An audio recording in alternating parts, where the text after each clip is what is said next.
Hola, ¿cómo están? Bienvenidos a Cardiología Terapia Intensiva. Pero esto es como va a componer acá. Ahora sí.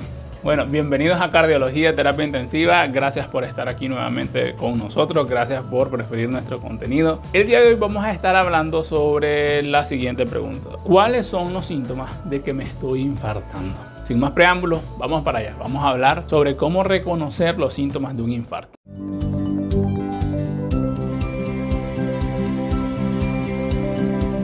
Si este tema te resulta de interés o consideras que puede ser de provecho para alguno de tus seres queridos, recomiéndale el video, reventa el botón del like, que esto va a hacer que YouTube presente nuestro contenido a más y más personas. Comúnmente conocido como ataque cardíaco, también llamado infarto de miocardio o síndrome coronario, puede resultar mortal. Pero el tratamiento ha mejorado mucho con los años y con el avance de la medicina moderna y las opciones terapéuticas. Sin embargo, es sumamente importante saber reconocer a tiempo que una persona se está infartando o que nosotros mismos nos estamos infartando, para así poder buscar atención médica de urgencia, de emergencia, lo antes posible, pues el tiempo es oro ante esta situación. Mientras más rápido sea atendido una persona que se está infartando, mejoran sus posibilidades, es decir, tienen más posibilidades de sobrevivir al infarto. El ataque cardíaco se produce cuando se bloquea el flujo de sangre en una arteria que nutre al corazón mismo, a nuestro motor.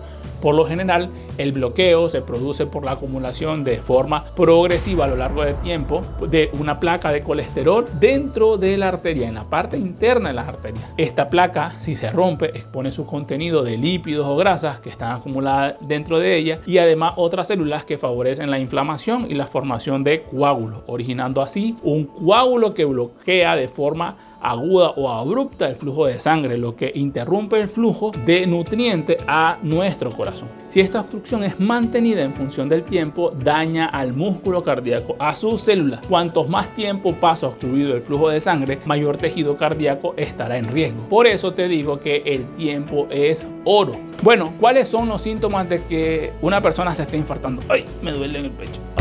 ¿Será que me estoy? No sé. Puede ser. Bueno, veremos eso. Los signos y síntomas de un ataque cardíaco son diferentes en cada persona, varía de persona a persona. Puede influir muchos factores, por ejemplo, la edad, el género y el área que se está infartando, así como el paciente tiene otras enfermedades que pueden también simular un infarto. Está bien conocido y fundamentado que las mujeres tienen manifestaciones clínicas en el momento del infarto diferente a lo que presentamos los hombres.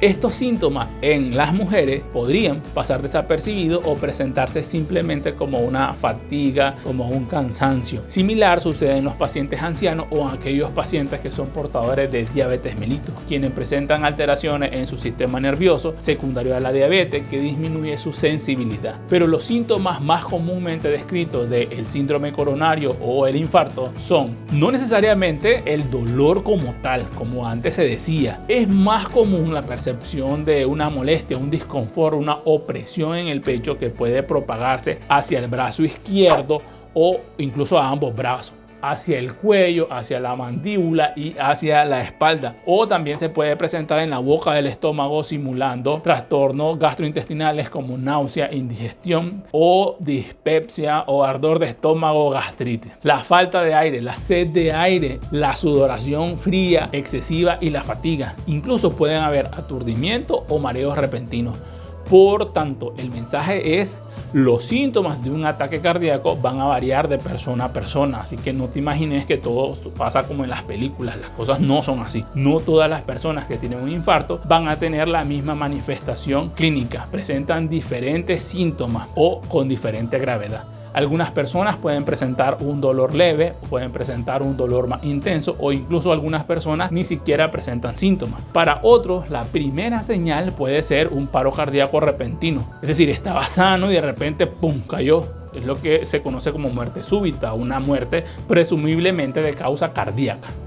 Sin embargo, cuanto más signos y síntomas tengas, mayor es la probabilidad de que efectivamente te esté dando un infarto. Es importante comprender que las cosas raras veces pasan porque sí. Las personas que se infartan tienen generalmente factores de riesgo cardiovasculares que son francamente reconocibles. Por ejemplo, la obesidad, cachetitos, la pancita, gordito. Hipertensión arterial no controlada, el colesterol alto, la diabetes mellitus no controlada, el tabaquismo crónico y, ojo aquí, el uso de droga ilícita, entre otras causas. Algunos ataques cardíacos son repentinos, pero la gran mayoría de las personas que se van a infartar tienen signos y síntomas que les advierte desde horas, días o incluso semanas antes de que suceda el infarto. La primera advertencia puede ser un dolor o una disconfort o opresión recurrente, es decir, seguido, y que es desencadenado principalmente por la actividad física, que es lo que conocemos como angina de pecho.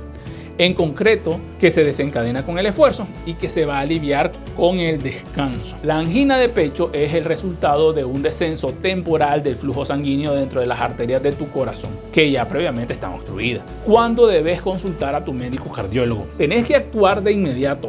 Rápido, papá, si presentas los síntomas que te he mencionado. Algunas personas esperan y dejan pasar demasiado tiempo porque no saben reconocer los signos y síntomas de un infarto. Si crees que te está dando un ataque cardíaco, pues no lo debes dudar. Debes de llamar de inmediato a un número de emergencia local si es que cuentas con esta posibilidad. Si no tienes acceso a un servicio médico de urgencia, pedile a alguien que te lleve al hospital que esté más cercano, lo más cerca posible, para que seas atendido lo antes posible. Conduce solamente si no hay otra opción, porque el trastorno puede ir empeorando o va a ir empeorando a lo largo del tiempo, y al conducir no solamente te pones en riesgo vos, sino que también pones en riesgo a las demás personas. Así que mejor que te lleven. ¿Qué debes de hacer si ves que una persona o supones que una persona se está infartando? Bueno, si ves que alguien está inconsciente y crees que está teniendo un ataque cardíaco, primero llama a la asistencia médica de emergencia. Esto es rápido, esto es cuestión de segundos. Luego verifica si la persona está respirando y luego verifica si la persona tiene pulso. Si la persona no respira y no le encuentras pulso, esto en 10 segundos como máximo, debes de comenzar a dar reanimación cardiopulmonar. Existen instructores y unidades debidamente certificadas donde puedes tomar el curso de reanimación cardiopulmonar básico. El objetivo del presente video pues no es enseñar reanimación cardiopulmonar, pero a grosso modo pues se recomienda presionar en la porción media del tórax, procurando el descenso de la caja torácica aproximadamente 5 centímetros en el adulto a un ritmo rápido, entre 100 a 120 compresiones por minuto, dejando que la caja torácica se expanda entre compresión y compresión. Si no has recibido capacitación para hacer reanimación cardiopulmonar, se recomienda realizar solamente las compresiones en el pecho. Si has recibido capacitación para hacer reanimación cardiopulmonar, pues debes de abrir las vías respiratorias. Fíjate bien que no tenga alguna lesión en el cuello, así que eso también hacelo con cuidado, y proporciona respiración de rescate, 30 compresiones y 2 respiraciones. Pero bueno, ¿cuáles son las causas de que se presente un síndrome coronario? Como te había explicado, pues un ataque cardíaco ocurre cuando una o más de las arterias del corazón que nutren al corazón se bloquean. Con el tiempo, la acumulación de los depósitos de grasa de colesterol forman sustancias llamadas placas de colesterol que van estrechando la luz, la parte interna de la arteria, lo que se conoce como aterosclerosis. Esta afectación causa la mayor parte de los ataques cardíacos. Puedes que tenga una obstrucción completa o total de la arteria, o bien tenga usted una obstrucción parcial de la luz de la arteria, es decir, la parte interna de la arteria por donde pasa la sangre. Usemos ejemplos, como si fuera una tubería domiciliar que se tapea. Otras causas del ataque cardíaco es el espasmo de una arteria que cierra el paso del flujo de sangre hacia el músculo cardíaco. El consumo de tabaco o fármacos ilegales como la cocaína o las anfetaminas puede ocasionar este espasmo potencialmente mortal, y esto suele ser una causa muy frecuente o cada vez más frecuente en pacientes más jóvenes sin que exista una obstrucción de las arterias coronarias. Ya tenemos un video sobre síndrome coronario sin obstrucción de arterias coronarias, así que te invito a que mire el video. También recientemente se ha observado infartos cardíacos que se asocian con la infección por el virus de SARS-CoV-2 o el COVID-19, puesto que este virus causa un proceso inflamatorio y procoagulante generalizado en todo nuestro cuerpo. Esta situación también puede dañar a tu corazón de manera que se pueda o aumente el riesgo de que se produzca un ataque cardíaco. Y seguramente te vas a estar preguntando, ¿quiénes son más propensos a sufrir un infarto? Son aquellas personas que son portadoras de factores de riesgo cardiovasculares. Algunos de estos factores podemos modificarlos con los cambios de hábito y otros no podemos modificarlos, como por ejemplo la edad o el género, así como los factores familiares. Por ejemplo, La edad, los hombres que son mayores de 45 años y las mujeres que son mayores de 55 años tienen una mayor probabilidad de tener un ataque cardíaco que las personas de menor edad, principalmente porque a mayor edad hay mayor asociación con un mayor número de enfermedades cardiovasculares. Generalmente la hipertensión arterial, la diabetes mellitus y el colesterol alto están presentes en un mismo paciente. Así que mantener controladas estas enfermedades compensadas disminuirá tu riesgo de que te infartes. El consumo de tabaco es un mal hábito el cual lo podemos modificar. Se incluye fumar y la exposición por largo tiempo al tabaquismo pasivo como un factor de riesgo cardiovascular de importancia. La hipertensión arterial, fundamentalmente aquella que está en descontrol, es decir, presiones arteriales mantenidas que están por encima de 140-90 milímetros de mercurio. Con el tiempo, la presión arterial alta va a modificar las estructuras de tu músculo cardíaco, causando lo que se conoce como remodelado cardíaco. Las hipertensiones excesivamente altas es un factor de que te infartes.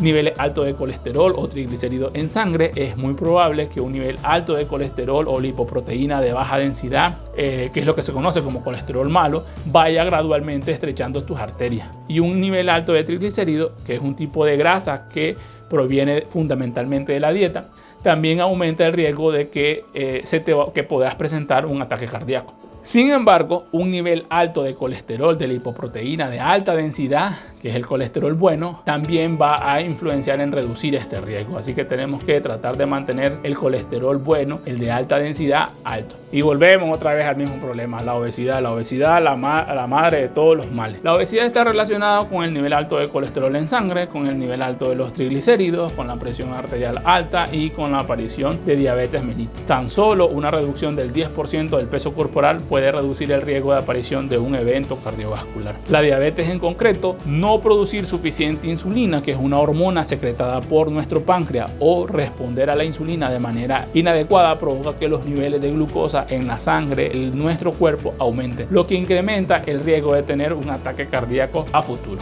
El síndrome metabólico, este síndrome se manifiesta cuando tenemos obesidad, presión arterial alta o discretamente elevada y la elevación de los triglicéridos, así como niveles de glucosa en sangre superiores a los rangos normales pero menores a los criterios diagnósticos para diabetes mellitus. Por eso se le conoce popularmente como prediabetes. El término médico es síndrome metabólico. Esta condición se puede modificar si cambiamos nuestros malos hábitos, si logramos reducir nuestro peso corporal y controlamos los factores de riesgo que sí podemos modificar. Pero las personas que lo sufrimos tenemos 2 veces más riesgo de presentar una enfermedad cardíaca que si nos comparamos con aquellas personas que no son portadoras del síndrome metabólico. Los antecedentes familiares del ataque cardíaco. Si tu hermano, si tu padre o tus abuelos, alguno de tus abuelos ha tenido un ataque cardíaco a una temprana edad, es decir, antes de los 55 años en los hombres y menor a 65 años en las mujeres, puedes tener un mayor riesgo. Aquí quiero enfatizar que el hecho de que mi papá o mi mamá hayan tenido un infarto, esto no es condena a que yo también vaya a presentarlo, pues como hemos ido describiendo a lo largo de todo este video, existen muchos factores que podemos modificar y que dependen de nosotros y de nuestro hábitos directamente, como por ejemplo el peso, el sedentarismo, que nos lleva al desarrollo de obesidad. Por lo tanto, el siguiente factor a tener en cuenta es la falta de actividad física. Un estilo de vida inactivo contribuye a tener un nivel alto de colesterol y a desarrollar obesidad o mantenerte así de gordito. Las personas que hacen ejercicio con regularidad tienen un mejor estado cardiovascular, incluso tienen una presión arterial más baja. El caminar al menos 10.000 pasos al día, algunos otros dicen entre 5.000 y 10.000, pero con que ya te movas y que no estés todo el día sentado, pues ya estás mejorando, ya es una mejoría, ya está para adelante. A veces queremos resultados rápidos y eso no es posible, señores. Siempre lo bueno toma su tiempo y requiere esfuerzo. Las consecuencias de 30 años, en mi caso, de malos hábitos, no voy a querer remediarlo en apenas 3 meses de querer hacer cambios. Todo lo bueno toma su tiempo y todo lo bueno cuesta. Lo importante es ser constante y tener tus objetivos y motivación bien clara. Fundamentalmente cuando tu motivación es lograr una mejor salud. ¿Qué me importa que me digan que estoy gordo? Que nuestra motivación sea lograr un mejor estado de salud y cada quien tiene su propia lucha. Bueno, ¿y el estrés puede ser la causa de infarto? La respuesta es posible. Es posible que responda al estrés de manera inadecuada. Es más, la angina de pecho también puede manifestarse ante una situación de estrés emocional que puede aumentar el riesgo de presentar un ataque cardíaco. ¿Y cómo podemos prevenirlo? El mensaje es el siguiente: nunca es demasiado tarde para tomar medidas para prevenir la aparición de un infarto, incluso si ya me he infartado previamente. Cada día es una nueva oportunidad. Mi lucha es conmigo mismo. Que la persona que soy el día de hoy sea mejor que la que fui el día de ayer, y que la persona de mañana sea mejor que lo que soy hoy. No olvides tomar tus medicamentos prescritos por tu médico. Tomar medicamentos te permitirá mantener controladas las enfermedades en caso de tenerlas, como por ejemplo la hipertensión arterial, la diabetes mellitus, y regular tus niveles de colesterol. Esto va a reducir el riesgo de tener un infarto, o si es que ya tuviste uno, te va a disminuir la posibilidad de que se te presente otro ataque cardíaco, además de ayudar a que tu corazón dañado funcione mejor. Sigue tomando todos los medicamentos que te receta tu médico y pregúntale con qué frecuencia debe hacerte exámenes de control. No te automediques, por favor. Si por el contrario no padeces ninguna enfermedad, pero ya tenés más de 40 años o más años, pues debes de pasar un chequeo médico por lo menos una vez al año. Pero por el contrario, si ya fuiste diagnosticado con una enfermedad cardiovascular, puede ser necesario que debas revisarte con mayor periodicidad, más seguido. Mira, a veces estamos más pendientes del chequeo de nuestro carro que el chequeo de nuestra propia salud. No, hombre, hay que acudir a un médico debidamente capacitado para que te haga tus análisis por lo menos una vez al año. Invertí en vos, invertí también en tu salud. Vos sos el que generás. Si vos te morís, no se genera. En lo que respecta a los factores de riesgo relacionados con el estilo de vida, ya sabemos lo que debemos de hacer. Debemos tratar de mantener un peso saludable, con una alimentación sana para nuestro corazón, no fumar, hacer ejercicio con regularidad, controlar nuestro estrés y controlar los trastornos que puedan provocar un ataque cardíaco, como la presión alta, el colesterol y la diabetes. Yo soy un ejemplo claro de lo difícil que es eso, y lo vivo y lo sé, por eso lo digo. Estamos en la lucha, en esa lucha estamos, pero bueno, no debemos de perder de hecho nuestra meta es mejorar nuestra salud, nuestra meta es aprender de nuestros problemas, reconocerlos y tratar de ir haciendo cambios día con día. Bueno, esta es la información que traía para ti el día de hoy. Espero que te sea de provecho, que sea de valor. Si es así, mira, reventa ese botón de like. Déjanos tu comentario, decime qué pensás, que yo los leo, nosotros los leemos y en la medida de lo posible te vamos a responder lo antes posible. Nuevamente espero verte en nuestro próximo video en Cardiología Terapia Intensiva. Saludos.